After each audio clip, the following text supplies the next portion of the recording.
आज Doubtnut app download करें। Doubtnut पर अपने सभी गणित, रसायन विज्ञान, भौतिक विज्ञान और जीव विज्ञान के डाउट्स का करो सफाया। बस प्रश्न की फोटो खींचो, एक ही प्रश्न को क्रॉप करो और तुरंत वीडियो सोल्यूशन पाओ। अभी डाउनलोड करें। फ्रेंड्स, हमारा प्रश्न है दो पिंडों जिनमें प्रत्येक का द्रव्यमान कैपिटल एम है, बीच की दूरी का जो है 2l स्थिर रखा गया है। बीच की दूरी को 2l स्थिर रखा गया है। इन पिंडों के केंद्रों को जोड़ने वाली रेखा के मध्य बिंदु से एक m द्रव्यमान का कण लंबवत प्रक्षेपित किया जाता है। गुरुत्वाकर्षण नियतांक g है। सही प्रकथन है हमारे। तो 4 ऑप्शन दिए गए, हमें जो है सही ऑप्शन सिलेक्ट करना है।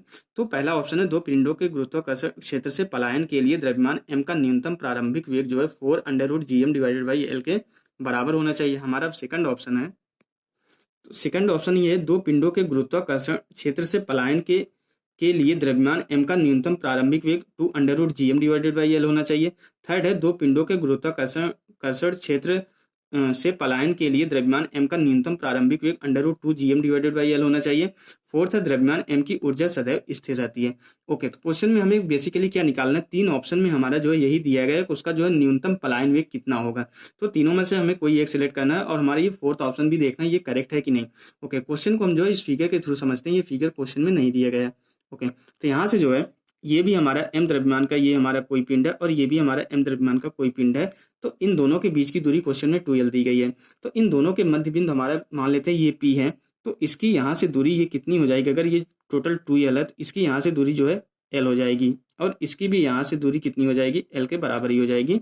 तो इसके मध्य बिंदु से जो है अगर स्मॉल m द्रव्यमान का कोई पिंड जो है लंबवत प्रक्षेपित किया जा रहा है और वो जो है इसके इन दोनों के गुरुत्वीय प्रभाव से बाहर निकल जा रहा है, तो हमें बताना है कि इसको कितना न्यूनतम वेग देना पड़ेगा जिससे कि दोनों पिंडों के गुरुत्वीय प्रभाव से जो है बाहर निकल जाए। ओके, तो यहाँ पे हम क्या लगा सकते हैं, यहाँ पे हम ऊर्जा संरक्षण का सिद्धांत लगा सकते हैं। हमें ये पता है कि हमारा जो ऊर्जा संरक्षण का सिद्धांत जो है हर जगह मान्य होता है, ऊर्जा कभी भी नष्ट नहीं होती है। तो यहाँ पे ऊर्जा संरक्षण का सिद्धांत लगा सकते हैं। तो हमारा ये जो बता रहा है फोर्थ ऑप्शन जो ये दिखा रहा है द्रव्यमान m की ऊर्जा सदैव स्थिर रहती है, ये तो हमारा करेक्ट ऑप्शन है क्योंकि ये हमारा जो है ऊर्जा संरक्षण का सिद्धांत ही है। तो फोर्थ ऑप्शन करेक्ट है। अब तीनों में से देखना है कि हमारा इसका जो है वी मिनिमम की वैल्यू कितनी आएगी। ओके, तो अगर हम ऊर्जा संरक्षण का सिद्धांत लगाएंगे, अगर ये अनंत पे आ जा रहा है तो अनंत पे जो है हमारा स्थितिज ऊर्जा 0 होती है और गतिज ऊर्जा जो है ये भी 0 होती है क्योंकि मिनिमम अगर वेग की बात कर रहा है तो हमें उतना ही फेंकना पड़ेगा जिससे अनंत पे चला जाए और वो रेस्ट पे आ जाए, उसका जो है वेग बचे रहने की जरूरत नहीं है। तो इसलिए हमारा जो है अगर अनंत पे जो है अगर हमारा अनंत पे जो है वेग 0 हो जाएगा तो अनंत पे गतिज ऊर्जा भी 0 होगी और अनंत पे हम स्थितिज ऊर्जा को 0 मानते ही हैं। तो यहाँ पे अगर हम ऊर्जा संरक्षण का सिद्धांत लगाएंगे, ऊर्जा संरक्षण सिद्धांत से,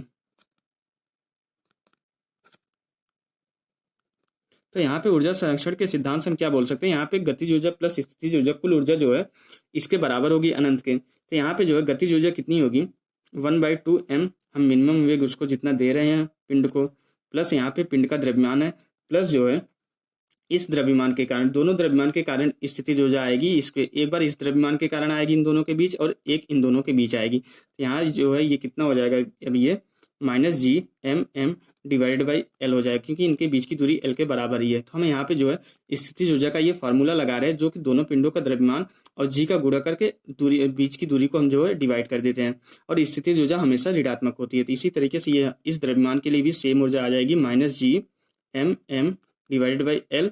ये बराबर किसके होगा, 0 के, क्योंकि अनंत पे जो गतिज ऊर्जा और स्थितिज ऊर्जा दोनों 0 हो जा रही है। तो यहाँ पे जितनी ऊर्जा है ये जो है हमारे 0 के बराबर होनी चाहिए। तो यहाँ से अगर हम देखें, अब अगर हम आगे इसको सॉल्व करें तो ये तो हमारा दोनों सेम क्वांटिटी है, तो और माइनस माइनस पहले है तो ये कितना हो जाएगा, ऐड हो जाएगा, ऐड होके उधर जाएगा तो हमारा पॉजिटिव हो जाएगा। तो यहाँ से 1/2m v मिनिमम का जो a स्क्वायर होगा ये उधर जाके कितना हो जाएगा 2gmm डिवाइडेड बाई l के बराबर हो जाएगा। इधर माइनस था, उधर जाने के बाद प्लस हो गया, तो यहाँ से m कैंसिल हो जाएगा हमारा और हमारा जो v मिनिमम की वैल्यू आएगी ये जो है उधर जाएगा तो अंडर रूट जो है 4 हो जाएगा। 4 को बाहर निकाल के हम बाहर लिख सकते हैं। तो हमारा ये कितना हो जाएगा, मिनिमम वेग इसका कितना हो जाएगा, v मिनिमम हमारा हो जाएगा 2√gm डिवाइडेड बाई l के बराबर हो जाएगा। तो हमें जो मिनिमम वेग देना पड़ेगा इस पिंड को जो है गुरुत्वीय क्षेत्र से बाहर निकलने के लिए दोनों के कितना देना पड़ेगा,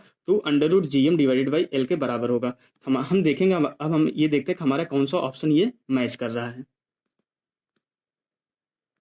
ओके, अगर हम यहाँ से देखें, हमारा जो ये सेकंड ऑप्शन है इसमें 2√GM डिवाइडेड बाई एल के बराबर आ रहा है, तो हमारा जो न्यूनतम प्रारंभिक वेग कितना देना पड़ेगा, इतना देना पड़ेगा। ये हमारा सेकंड ऑप्शन सही होगा और हमारा फोर्थ ऑप्शन सही होगा। तो इस क्वेश्चन में हमारे जो 2 ऑप्शन करेक्ट होंगे। तो यही हमारा आंसर हो गया। Okay, thank you. कक्षा 6वीं से 12वीं से लेकर नीट, IIT, JEE वो एडवांस के लेवल तक 1 करोड़ से ज्यादा छात्रों का भरोसा। आज ही डाउनलोड करें डाउटनेट ऐप या व्हाट्सएप करें अपने सारे डाउट्स 8400 400 400 पर।